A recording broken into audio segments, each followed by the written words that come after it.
बहुत समय पहले की बात है। एक राज्य में राजा और एक रानी थे। दोनों एक दूसरे को बहुत प्यार करते थे।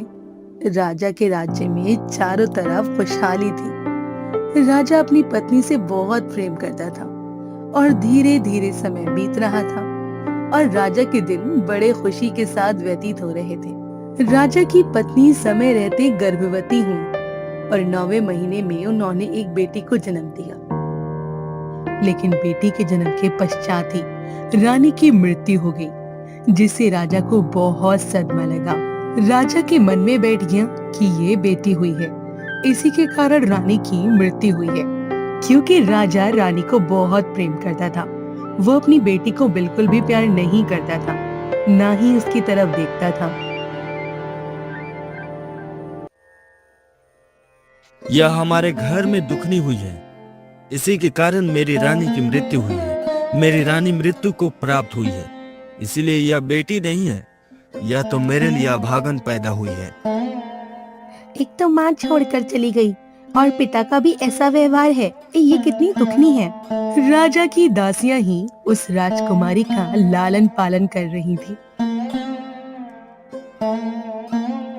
राजा को ना तो अब राजकाज के काम में मन लगता था और ना ही राजा किसी भी विषय में कोई अपनी राय देता। ये देखकर मंत्री, घर, रिश्तेदारों सबको चिंता होने लगी। राजा को सबने समझाया। महाराज, अगर इस तरीके से रहेंगे तो राज्य का क्या होगा? पड़ोसी राज्य के राजा वो आक्रमण कर देंगे। इस तरह तो हमारा राज्य, जो खुशहाल राज्य है, बिल्कुल मटिया मैट हो जाएगा। इसकी तरक्की रुक जाएगी। क्यों ना आप दूसरा विवाह कर लें? राजा को मंत्रियों की सलाह सही लगी। राजा ने दूसरी शादी कर ली। समय धीरे धीरे बीत रहा था। अब दूसरी रानी पेट से हो गई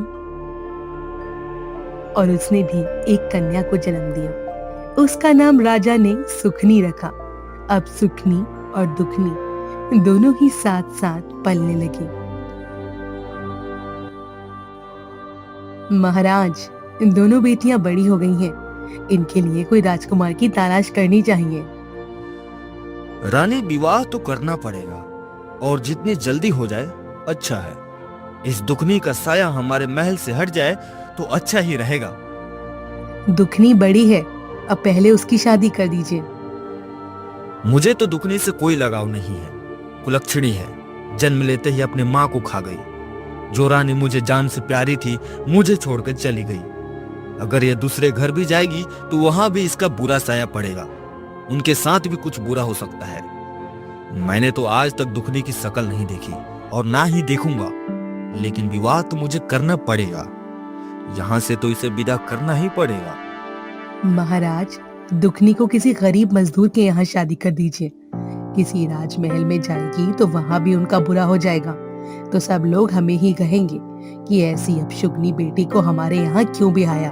जब पता था तो उसकी शादी हमारे राजमहल में क्यों की। इसलिए इसे कहीं गरीब घर में दे दीजिए। मेरी सुखनी के लिए कोई अच्छा राजकुमार ढूंढिए। जहाँ भी जाएगी वहां का बेड़ा गर्क कर देगी। यहाँ तो अपनी माँ को होते ही खा गई, वहां भी ना जाने क्या क्या करेगी और हमें क्या क्या सुनने को मिलेगा। रानी, आप बिल्कुल ठीक कह रही हैं।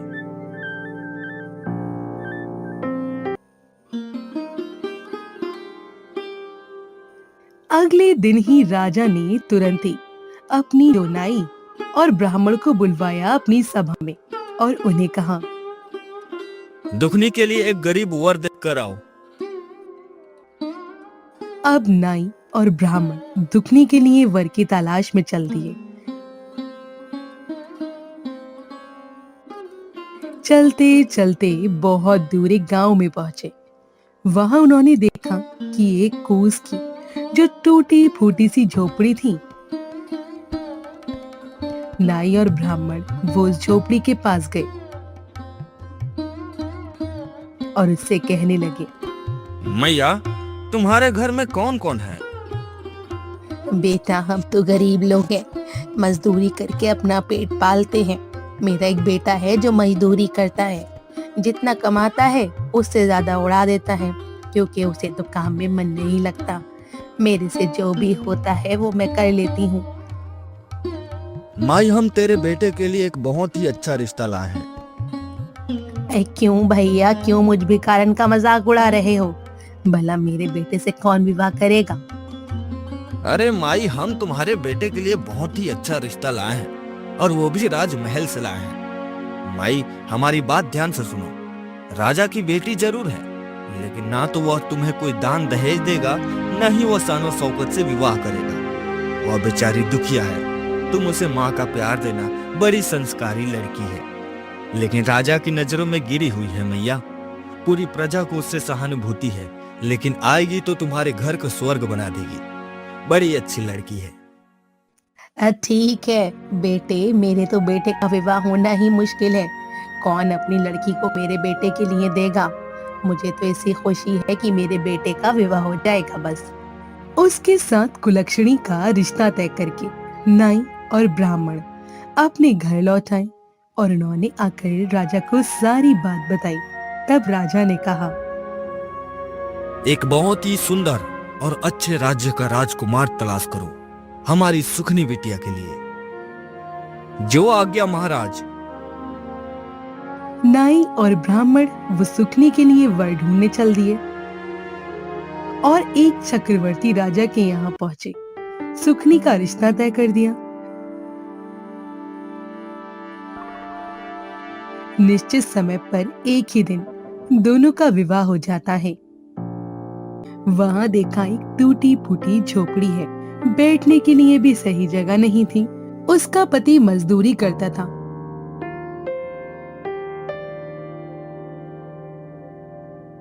कुछ पैसे लाता है जिससे घर का गुजारा नहीं चलता। बेकारन अपनी बहू को बहुत प्यार करती थी, बिल्कुल बेटी के जैसे। लेकिन दुखनी का पति उसे बहुत ही तंग करता था, मारता पीटता था। धीरे धीरे समय बीत रहा था। दुखनी के एक बेटा और एक बेटी हुई। समय बीता, लेकिन किसी ने भी कभी दुखनी की कोई खबर नहीं ली। अब जब बच्चे हो गए तो उससे घर का खर्च चलना मुश्किल होता जा रहा था। एक दिन दुखनी की सासू माँ कुछ पैसे भीख मांग कर लाई तो कहने लगी, माँ जी, ये भीख मांगना हमें अच्छा नहीं लगता। मैं कुछ काम करूंगी तो घर के हालात अच्छे हो जाएंगे। बेटी, तू तो राजकुमारी है, तुमने कहाँ किसी के यहाँ काम करा होगा? माँ जी, कैसी राजकुमारी? मैं तो ऐसी यहाँ हूँ, ऐसे ही अपने बाप के घर थी। मुझे काम करने से कोई ऐतराज नहीं है। दुखनी का व्यवहार बहुत अच्छा था। अब दुखनी को काम मिलते हुए देर नहीं लगी। वो लोगों के घरों में जाती, किसी का खाना बनाती तो किसी के घर में झाड़ू पोछा करती। ऐसे करके दुखनी को कोई अनाज दे देता, कोई खाने के लिए भोजन दे देता, कोई कुछ पैसे दे देता। इस तरह दुखनी का गुजारा अब सही से होने लगा। उसके पति में तो कोई सुधार नहीं आ रहा था। दुखनी अपने पति को सुधारने के लिए कहती है, समझाती तो वह उल्टा उसे पीटता। उधर सुखिया के घर में तो नौकर चाकर की कोई कमी नहीं थी। वो तो राजकुमारी थी और राजमहल में राजा के घर से विदा हुई राजा की पत्नी हुई। एक दिन सुखनी को अपनी बहन दुखिया की याद आई। वो सोचने लगी, जाकर जरा देखूं तो सही, काफी समय बीत गया है। आखिर महारानी के रंग ढंग कैसे हैं? ज्यादा दुखी तो होगी ही, आखिर उसके पास है ही क्या? जाकर देखना चाहिए। अगर कहेगी तो उसे अपने पास नौकरानी रखूं और मेरा काम करेगी तो मेरे दिल को बड़ी तसल्ली होगी कि कम से कम यहाँ भी मेरी सेवा कर रही है।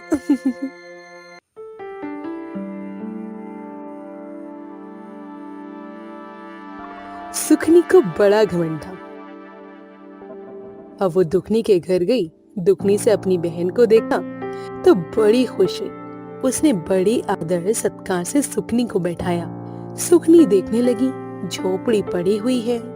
सुखनी दुखनी से बोली, बहन तू घरों में जाकर काम करती है, क्या लेती होगी? इससे अच्छा तो तू मेरे राजमहल में आ, वहाँ पर काम कर और जो भी मिलेगा मैं तुझे दूंगी। यहाँ घर घर जाती है, कितना काम करना पड़ता होगा। बहन सुखनी, मुझे काम करने में कोई ऐतराज नहीं है। मैं यहाँ भी काम करती हूँ, तो आपके यहाँ भी कर दूंगी। वहाँ मुझे खुशी होगी कि मेरी बहन का काम हो गया। ऐसे ही बातचीत करते हुए सुखनी अपने घर आ गई।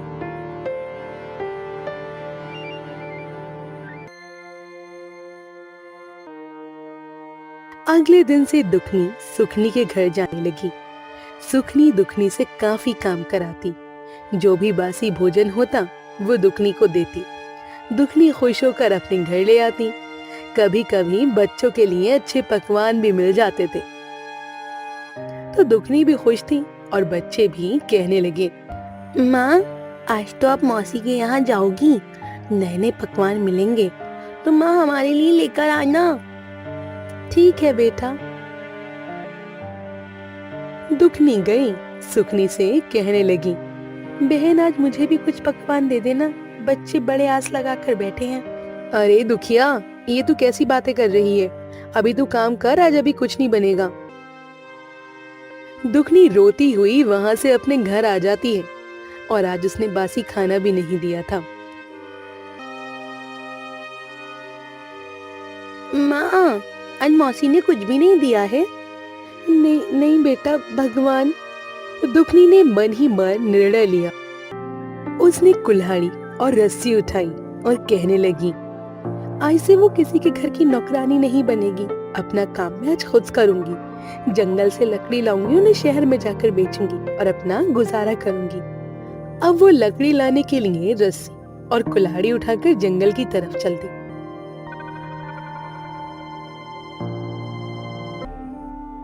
मन ही मन रोती जा रही थी अपनी बेबसी और लाचारी पर, और चलती जा रही थी।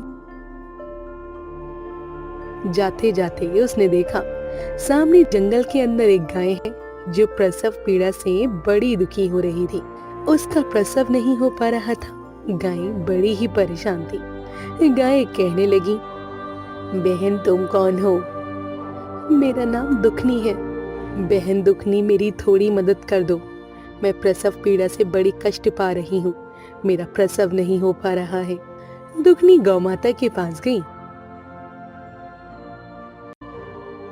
उसकी कमर पर हाथ सहलाने लगी और गौ माता के बड़े प्यार से उस हाथ पर सहलाए तो उसका प्रसव हो गया, बछड़े का जन्म हो गया।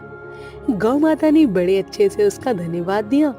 वो गौ माता से बोली, आप अपने बछड़े का ध्यान रखिए, मुझे अभी लकड़ी लेने जाना है। दुखनी बहन, लौटते समय मुझसे जरूर मिलते जाना। दुखनी आगे चल दी। चलते चलते अभी कुछ दूर ही पहुंची थी कि एक नागिन अपने फन को बार बार जमीन पर मार रही थी। वो उसके पास गई और कहने लगी, नागिन बहन तुम इतनी परेशान क्यों हो? अरे तुम कौन हो? मुझे देखकर तो लोग डर कर भाग जाते हैं और तुम मेरे पास आ गई हो। अरे नागिन बहन, मुझे डर के क्या करना है? अगर तुम मुझे डस भी लोगी तो कौन सा मेरे बिना ये दुनिया सूनी हो जाएगी, और मेरे मरने से तो अच्छा है कि धरती पर एक बोझ कम हो जाएगा। कभी किसी का प्यार नहीं मिला, न माँ बाप के लिए तरसती रही, और यहाँ आई तो यहाँ भी पति का प्यार नहीं मिला। माँ बाप का प्यार भुला दूं, वो भी बस मतलब से बात करता है, आधी कमाता है आधी उड़ाता है, न बच्चों से मतलब है न मुझसे। मन में आया तो घर आ गया, नहीं आया तो अपना नशा करके पड़ा है। बहन दुखिया, क्या करूं, मेरी जो ये केचली नहीं उतर रही। लोग मुझे देखकर पत्थर मारते हैं, डरते हैं, और तुम मेरे पास आ गई हो तो मेरी ये कचौली उतारने में मेरी मदद कर दो। अब दुखली ने उसकी कचली उतरवा दिया। बहन दुखनी, तुम बहुत अच्छी हो, रास्ते में जब वापस आओ तो मुझसे मिलकर जाना।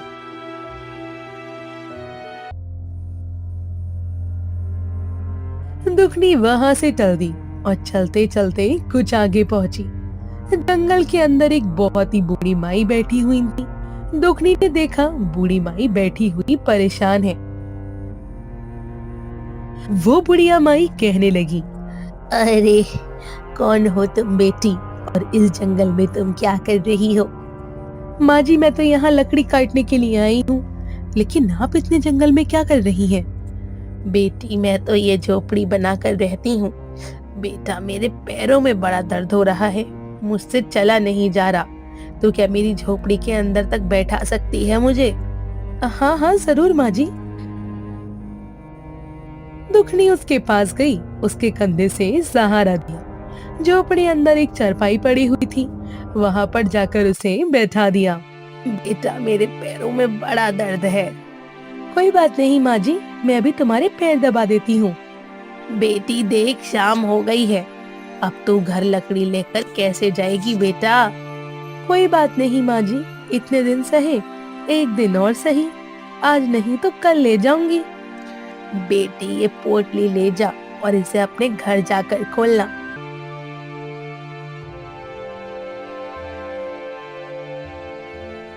दुखनी चलती गई पोटली लेकर, तो उससे आगे वही नागिन मिली और फिर वो कहने लगी, अरे दुखनी बहन जरा रुको तो सही, मैंने तुमसे कहा था मुझसे मिलकर जाना और तुम हो कि चुपचाप चलती जा रही हो। नागिन के पास गई दुखनी और बोली, नहीं नहीं बहन, घर जाने के लिए थोड़ी देर हो रही थी तो सोचा जल्दी निकल जाऊं। बहन तूने मुझे 12 वर्ष के चली से छुटकारा दिलाया, मैं तड़प रही थी। ये लो मेरी नागमणि, ये ले जाओ, जिस घर में रहेगी ना 9 नींद 12 सिद्ध कर देगी तुम्हारे। अब दुखनी बड़ी खुश हुई, उसने नाग माता के हाथ जोड़े और वहां से चल दी।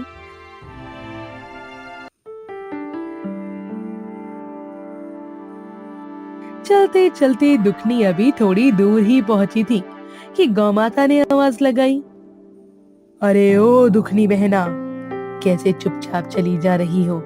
यहाँ जंगल में हम क्या करेंगे, हमें भी तो साथ ले चलो। गौ माता आप मेरे साथ चलोगी? हाँ हम चलेंगे, देख अब मेरा दूध तेरे घर के काम आएगा, तेरे बच्चे भूखे नहीं रहेंगे। मेरे दूध को बेचकर तू पैसे कमाना और अपने घर का खर्च चला सकती है और अपने बच्चों को मेरा मीठा मीठा दूध पिला सकती है। बछड़ा और गाय दुखनी के साथ साथ चलने लगे।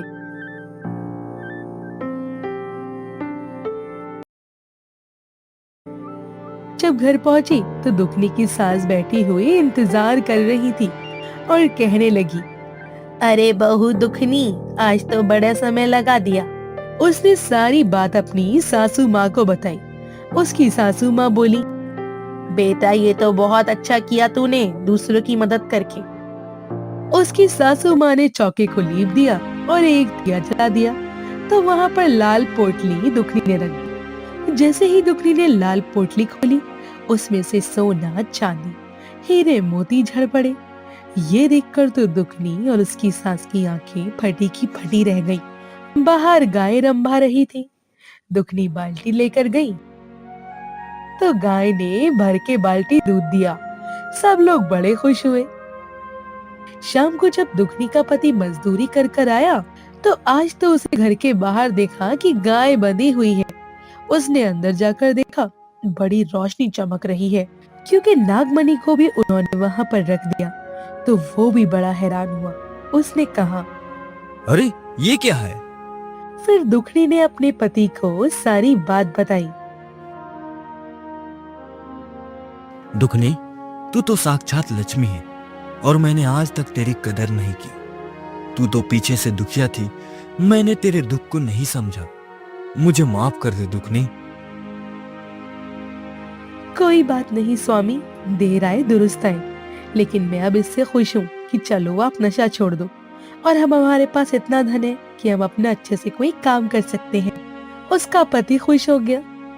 उधर 2 दिन बीत गए, दुखनी काम पर नहीं आई तो सुखनी को बड़ा ताज्जुब हुआ और वो सोचने लगी, दुखनी को क्या हो गया जो अब तक नहीं आई?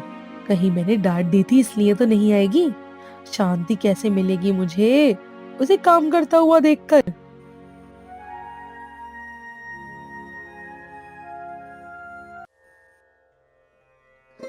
दुखनी के घर सुखनी आ गई और कहने लगी, अरे दुखनी तू काम पर क्यों नहीं आ रही है? अरे बहन मुझे अब किसी काम की जरूरत नहीं है। सुखनी ने देखा तो उसकी आंखें फटी की फटी रह गईं। उसके घर में हर सुख सुविधा की चीजें मौजूद थी। आखिर इतना धन इसे कहाँ से मिल गया? देख दुखनी, सच सच बता, कहाँ से चोरी करके लाई है? नहीं तो मैं राजा से शिकायत करके तुझे कारागार में डलवा दूंगी। सुखनी बहन, मैंने कोई चोरी नहीं की, मुझ पर तो भगवान की कृपा से ये सब हुआ है। अच्छा, फिर पूरी कहानी बता मुझे। सुखनी के मन में लालच आ गया। वो जैसे दुखनी ने बताया तो उसे भी धन पाने का लालच अपने मन में जाग उठा। मैं भी जंगल जाऊंगी और धन लेकर आऊंगी। अब सुखनी अपने घर आ गई।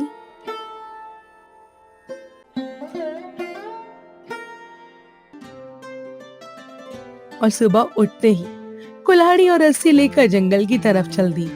उसकी सास ने बोला, अरे सुखनी बहू, कहाँ जा रही हो?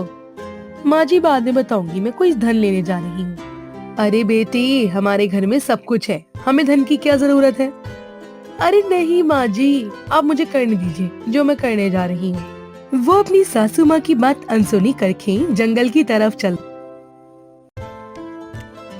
जंगल में चलती जा रही थी। जंगल में कुछ अंदर गई तो देखा एक गाय प्रसव पीड़ा से कर्रा रही थी। वो बोली, अरे बहन, तुम कौन हो? जरा मेरी मदद कर दो, मैं दर्द से बेहाल हो रही हूँ। मेरा प्रसव काल है, मुझसे बर्दाश्त नहीं हो रहा। अरे, मैं क्या तुझे दासी दिखाई देती हूँ? मैं सुखनी हूँ, सुखनी, इस राज्य की महारानी हूँ। हमारे यहाँ दास दासियाँ काम करते हैं और तुम मुझसे काम करने के लिए बोल रही हो। वे गाय को दुत्कार के आगे चलती है। आगे कुछ दूर चलती है तो उसे वही नागिन अपना फन धरती पर पटकते हुए दिखाई देती है। तो वो नागिन कहती है, अरे बहन, जरा मेरी मदद कर दो। नागिन को देखकर सुखनी डर जाती है और कहती है, मुझे डस लेगी और मैं तेरी मदद कर दूं? अरे सांप को जो दूध पिलाता है उसी को वो डस लेता है, मैं तेरी मदद नहीं करूंगी। और एक पत्थर उठाकर वो नागिन को मार देती है और आगे चल देती है। आगे चलते चलते जब काफी अंदर जंगल में चली जाती है, वो उस बूढ़ी माई को ढूंढती है और ढूंढते ढूंढते काफी परेशान हो जाती है। शाम होने वाली होती है तो देखती है कि एक बुढ़िया माई की झोपड़ी दिखाई दे रही है और एक पेड़ के नीचे बड़ा सा बड़का वृक्ष है। उसके नीचे एक बुढ़िया बैठी है। कौन है? बेटी, जरा मुझे मेरी झोपड़ी के अंदर पहुंचा दे। मेरे हाथ पैरों में बड़ा दर्द है, मुझे अंदर बैठा दे। काफी दिनों से मैं नहाई नहीं हूँ, मुझे थोड़ा नहला दे। अरे वाह बुढ़िया, वाह! तुझे क्या मैं दासी नजर आती हूँ जो तेरी इतनी सेवा करूंगी? मेरे घर में दास दासियां हैं। यहाँ तो मैं उस बुढ़िया से मिलने आई हूँ जिसने मेरी बहन को धनवान बनाया है।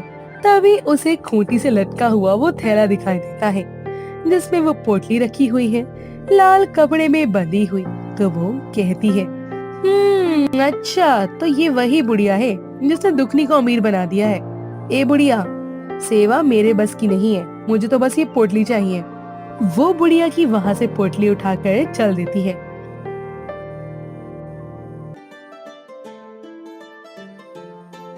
रास्ते में आती है तो देखती है वो नागिन अभी भी ऐसी फन पटक रही है और थोड़ी दूर आकर देखती है तो वो गाय भी प्रसव पीड़ा से कर्रा रही है, लेकिन वो किसी की भी मदद नहीं करती और घर आकर बड़ी खुशी खुशी अपनी सासू माँ से कहती है, देखना सासू माँ, अब हम अमीर हो जाएंगे, हमारे पास धन दौलत आ जाएगा। मैं ऐसी चीज लेकर आई हूँ। पता नहीं कैसी बहू मिली है, संस्कार तो इसमें थोड़ा सा भी नहीं है। जब उस पोटली को वो खोलती है तो क्या देखती है, वहाँ कीड़े मकोड़े भिनभिना रहे हैं और तभी देखते देखते उसके महल में आग लग गई। उसका सारा राजपाट जलकर खाक हो गया। ऐसी कुलक्षणी आई है, जब से आई है हमारा राजपाट भी जला दिया। कहाँ तो लक्ष्मी आती है घर में, स्वर्ग बना देती है, और ये आई है, इसने हमारा सब कुछ जला के राख कर दिया है और कभी किसी की नहीं मानती है। हे भगवान, दुखनी, ये मेरे साथ क्या कर दिया? उसकी काली छाया पड़ गई हम पर, इसलिए हमारे साथ ऐसा हुआ है। बाहर जहाँ पर हीरा की बनाई हुई मूर्ति रखी होती है, वहाँ पर एक जादुई उड़ती हुई शक्ति आ जाती है और मूर्तियों के ऊपर मंडराती है और गायब हो जाती है। सुबह होते ही हीरा गोपाल को नींद से उठाता है और बोलता है, अब उठ जा कामचोर, क्या सारा दिन सोता रहेगा? जी मालिक, क्या काम है मेरे लिए सुबह सुबह? तभी बाहर से एक बाबा की आवाज आती है। भगवान सबका भला करे, लेकिन सबसे पहले तेरा करे। बाबा, मेरे पास आपको देने के लिए कुछ नहीं है। बच्चे, मैं तेरा चेहरा देखकर बता सकता हूँ, तू बहुत परेशान है। हाँ बाबा, मेरे घर में धन का नामो निशान नहीं है। जो धन था मेरे पास, अब तो वो भी खत्म हो गया है और ना ही मेरी मूर्तियाँ बिक रही हैं। इसका एक उपाय है बच्चे। हमें हाल ही में कुछ समय पहले ज्ञात हुआ है कि लगभग 101 वर्ष में सिर्फ एक बार 2 नक्षत्र आपस में मिलते हैं तो पृथ्वी पर दिव्य वर्षा होती है। अगर इस वर्षा का पानी किसी ऐसे कुएं में गिरे जो लगभग 200 सालों से अधिक पुराना हो, तो उस कुएं में जो भी व्यक्ति अपना कुछ सामान डाले तो उसमें भी जीवन की आस जग जाती है। कुछ मांगो तो उस व्यक्ति की इच्छा भी जरूर पूरी होती है। तभी उसी समय गांव का एक व्यक्ति, जिसका नाम मोहन लाल होता है, हीरा के घर पर आता है और कहता है, अरे हीरा, सुबह सुबह यहाँ इन बाबा के साथ क्या कर रहे हो? तभी हीरा बाबा की सारी बातें मोहन लाल को बता देता है। अरे हीरा भैया, ये सब ढोंगी बाबा होते हैं, इनकी बातों में मत आया करो। ये सब झूठे होते हैं। ऐसा दिव्य शक्ति जैसा कुछ नहीं होता। मुझे तो लगता है ये बाबा भी तुम्हें पागल बना रहे हैं। मुझे तो नहीं लगता मोहनलाल, मुझे तो कुछ सच्चाई लग रही है इस बात पर। तुम ऐसे नहीं समझोगे हीरा। रुको बाबा, बताना जो आपने बताया है वो कब होगा? मतलब वो दिन निकल गया है या आने वाले समय में होगा? बच्चे, मुझे इसके समय का अनुमान नहीं है ये कब होगा या ये हो चुका है। देखा हीरा, ये बाबा जिन्हें समय ही नहीं पता कि ये कब होगा, या इन्हें ये भी नहीं पता कि ये हो चुका है। हीरा, ये सब ढोंगी होते हैं। मोहनलाल गुस्से में बाबा से बोलता है, ढोंगी बाबा, बता क्यों तू हीरा भैया को पागल बना रहा था? मुझे लगा कि ये सब बताने से बच्चे के मन में जोश जगेगा और प्रसन्न होकर मुझे कुछ भिक्षा देगा। तुम जैसे बाबा के कारण हमारे जैसे लोगों को बाबा लोगों से विश्वास उठ गया है। पर मेरी ये वाली बात सच है, तुम मानो या ना मानो। अब तुम निकल जाओ बाबा, इससे पहले कि मुझे और गुस्सा आए। बाबा वहाँ से निकल जाता है। पता नहीं कहाँ कहाँ से आ जाते हैं ढोंगी बाबा बनकर। हाँ मोहनलाल भैया, आप बताओ कैसे आना हुआ आज मेरे घर की तरफ? मुझे आपसे 2 मूर्ति लेनी थी। हीरा मन ही मन बहुत खुश होता है। अभी लाया मोहनलाल भैया। हीरा जल्दी से 2 मूर्ति लाकर मोहनलाल को दे देता है और मोहनलाल हीरा को धन देकर चला जाता है। हीरा जल्दी से निर्मला के पास जाता है। निर्मला, आज मैं बहुत खुश हूँ। इतने दिनों से हमारी एक मूर्ति भी नहीं बिकी थी, आज बिकी तो एक साथ 2। तभी हीरा के घर के बाहर कुछ और लोगों की आवाजें आती हैं। हीरा बाहर जाकर देखता है कुछ और लोग मूर्ति लेने आए थे। ऐसे ही पूरे दिन में एक के बाद एक हीरा की सारी मूर्तियां बिक जाती हैं।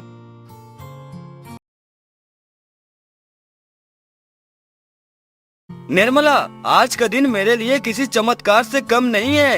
एक ही दिन में मेरी सारी मूर्तियां बिक गई। ये मेरे लिए किसी सपनों से कम नहीं है।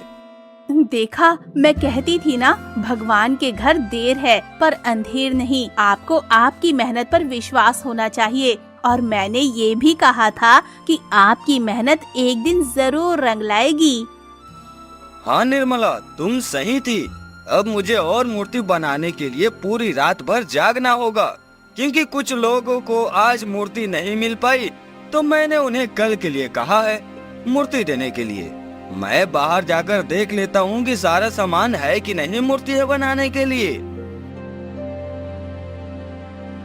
हीरा जैसे ही घर के बाहर आता है, हीरा देखता है कि दूर से एक साधु शांत बाबा मेरे घर और लीला काकी के घर को देख रहे हैं। हीरा साधु शांत बाबा के पास जाता है और पूछता है, क्या हुआ बाबा, क्या देख रहे हो? बेटा, मैं यहाँ से गुजर रहा था कि मुझे यहाँ इन दोनों घरों से कोई दिव्य शक्ति या कोई जादुई शक्ति का आभास हुआ। इतना कहकर साधु बाबा चले जाते हैं। पता नहीं साधु संत बाबा कहना क्या चाहते थे। लगता है ये भी कोई ढोंगी बाबा होगा। चलो छोड़ो, मुझे अभी बहुत काम करना है।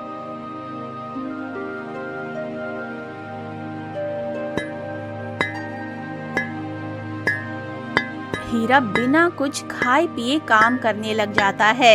इधर लीला काकी खाना खा रही होती है और परी से बोलती है, लगता है आज हीरा बहुत खुश है। होगा भी क्यों नहीं, आज उसकी सारी मूर्तियाँ जो बिक गई हैं। परी, पता है 2 दिन बाद मेरा बेटा यानी तुम्हारा भाई आ रहा है। माँ जी, आप आराम से खाना खाकर सो जाइए। मैं भी बचा हुआ काम खत्म करके सो जाऊंगी।